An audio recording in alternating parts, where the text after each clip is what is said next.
Does your dollhouse need a toilet? Learn how to create one yourself with today's video. We'll be using cardstock to make this little miniature toilet. I drew out a shape onto some graph paper that will create the bowl area first, and then I cut it out. This is piece number 1, and I trace it 4 more times onto some copy paper. Don't draw the little circle in like I did for the bowl. I did it too soon. And here I'm numbering each piece so that I don't confuse myself. This is when I realized I didn't need an opening on piece number 5 and that I didn't need to add the openings to the other pieces just yet. I don't want the pieces to be all the same length.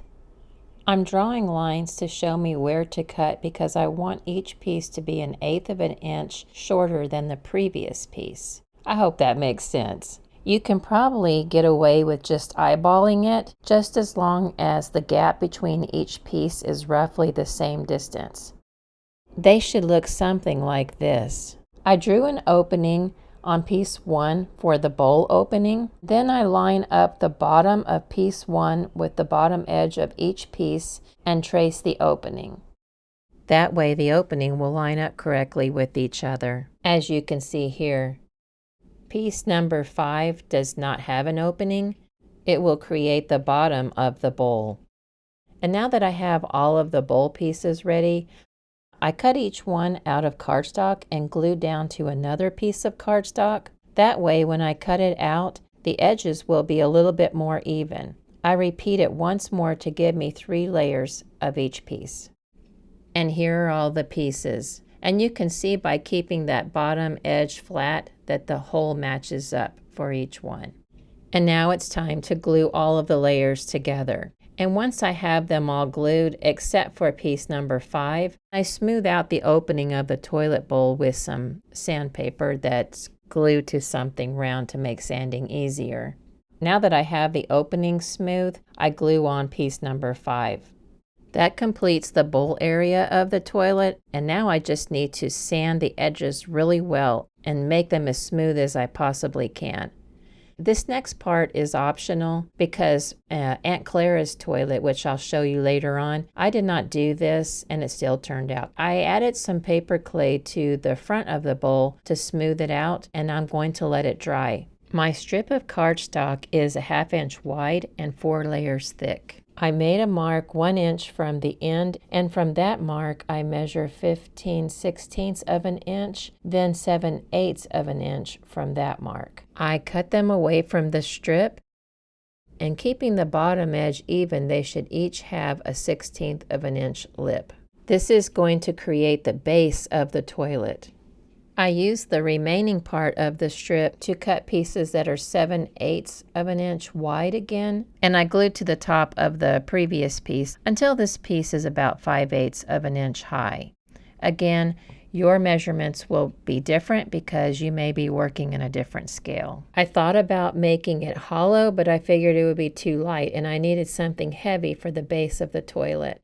I filled in the gaps with some air dry clay, and when it was dry I sanded. And I also sanded the edge of the toilet bowl to smooth it out as well. Here's how mine looked after they were dry and sanded. I cut out 1 more piece for the bottom. This is more of just a decorative piece. It gives a 1/16 of an inch lip all the way around except for the back where it stays flat. Then I glued the base to the bottom of the bowl. I made sure that it was centered so it wouldn't be lopsided and tip over really easy. And I also kept the back of the pieces flush with each other. To make the lid and the toilet seat, I marked 1 inch from the back of the toilet. To get the correct shape for the curve, I traced the bowl onto some paper. I want to make sure that it's the same on both sides, so I marked the center line, fold, and cut it. I also had to cut some off the back to allow for the tank. Here I'm checking the fit and making any adjustments if needed. While folded in half, I draw an opening in the seat. I had to be careful not to make it too big or you would see the edges of the bowl. Now I have a pretty good fit. For the lid, I traced the seat and reduced the sides a little bit. I didn't need to shorten it though. I'm going to experiment here using Tyvek to try to make some hinges for the lid. Tyvek doesn't tear, so I think it's a pretty good option instead of paper. I cut 3 short pieces from the Tyvek, 1/8 of an inch wide. I wrapped it around a toothpick and glued the flaps together. I pinched it up next to the toothpick. I was careful not to glue it to the toothpick, that way I could slide it off. I made the other 2 and set them aside for right now. My toilet seat was cut out just like the bowl pieces, and I also made a mark where the hinge will go. This is also only 2 layers of my toilet seat, and I glued 2 of the hinges right on the edge of my marks. Then I glued the other 2 layers of the toilet seat onto it so the hinges are sandwiched in between. I glued the remaining hinge to the lid sandwiched in between just like the seat. I lined up the pieces and ran a toothpick through the loops. I'm just using a toothpick, but I probably could have used a Q-tip too. I also sanded the pieces at this point. I set them aside while I work on the tank, and the tank is basically like a little box. My tank was 7/16 deep by 1 1/8 inch wide. I sanded it to smooth all of the corners and take those hard edges off. The tank cover is made of 2 pieces. One is just a little wider than the tank, and then the top of that second piece is a 1/16 of an inch wider all around, except for the back. It remains flush. This little piece I did not add to Aunt Clara's toilet, but I thought it would be a nice decorative touch to add to the front of this tank. I wanted to make sure that I had enough room for the hinge, so I laid the tank down and traced how much space the tank took up and if I needed to adjust it again. I made sure when I was gluing the tank onto the base that it was centered. Everything should be flush and flat on the back so it will sit up against the wall properly. I base coat the toilet with some Mod Podge off camera, and I'm using this antique parchment as my toilet color.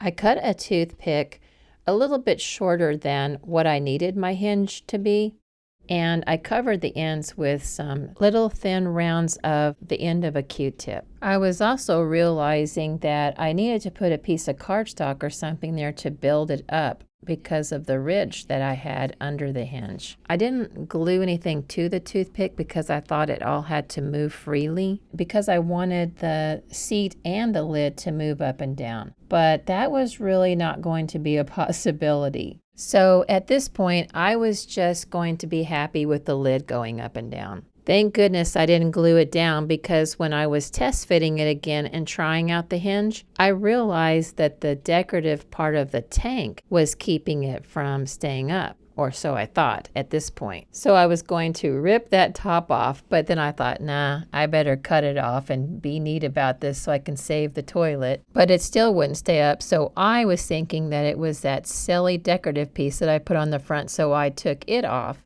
Then I had to sand and sand and sand to smooth that down. And here's how it looks after all of the adjustments. I had to fix the tank cover too. So it doesn't stick out anymore on the front, only on the sides. So now finally I'm gluing the toilet seat and lid down to the toilet. It still doesn't really want to stay up on its own, so I'm thinking I really should push the tank back. But I will make those adjustments another day when I make another toilet. I did some touch-up painting here and there and added chalk pastels since this toilet had such a hard life.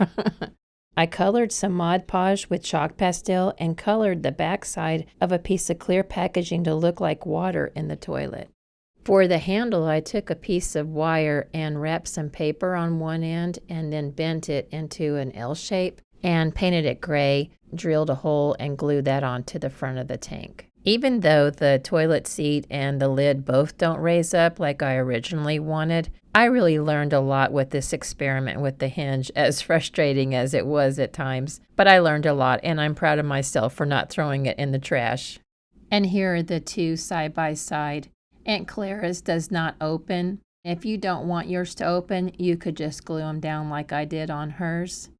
And I do like the paper clay that I did on the front of the bowl on the experimental toilet, but either way really looks nice. And I did use a bead for Aunt Clara's handle. I hope you were able to find something useful from my Hinge experiment.